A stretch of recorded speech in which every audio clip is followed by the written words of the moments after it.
আচ্ছা ভাই, কয়েকটা কলার দাম কত হবে? বড়জোর ১০০ বা ২০০ টাকা। কিন্তু গাজীপুরের কালিয়াকৈরে মাত্র কয়েক হালি কলা চুরির অপবাদে লিটন চন্দ্র ঘোষ নামে এক ব্যক্তিকে পিটিয়ে মেরে ফেলা হয়েছে। ভাবা যায়, মাত্র কয়েকটা কলার জন্য একটা মানুষের জীবন চলে গেল। আজকের ভিডিওতে আমরা জানব আসলে কি ঘটেছিল সেই রাতে। তো চলুন ভিডিওটি শুরু করা যাক। লিটন চন্দ্র ঘোষ পেশায় ছিলেন একজন মিষ্টির কারিগর। স্থানীয়রা বলেছেন, গতরাতে তাকে একটি বাগানে কলা চুরির অপবাদে ধরা হয়। কিন্তু তাকে পুলিশে না দিয়ে এলাকার কয়েকজন লোক আইন নিজের হাতে তুলে নেয়। পরে তাকে খুঁটির সাথে বাঁধে। এরপর শুরু হয় তার উপর নির্যাতন। একবার ভাবুন, একটা মানুষকে চোর সন্দেহে ধরে সবাই মিলে মারছে, অথচ কেউ তাকে বাঁচাতে এগিয়ে আসছে না।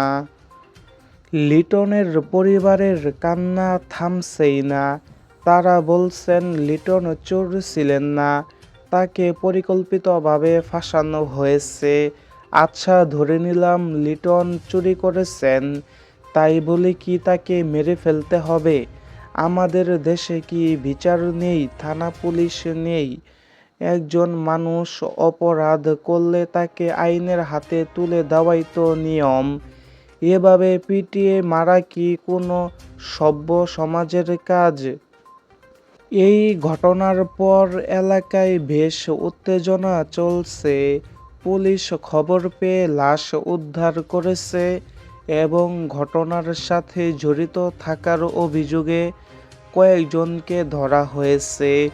পুলিশ বলছে তারা তদন্ত করছে এবং আসল দোষীদের শাস্তি দেওয়া হবে।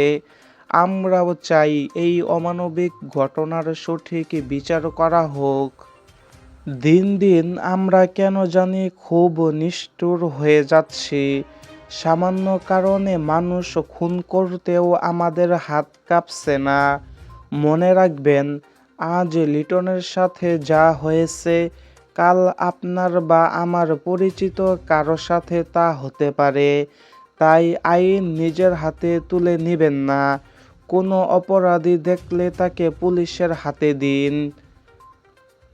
আপনার কি মনে হয়, কলা চুরির অপরাধে এভাবে পিটিয়ে মারাটা কি ঠিক হয়েছে?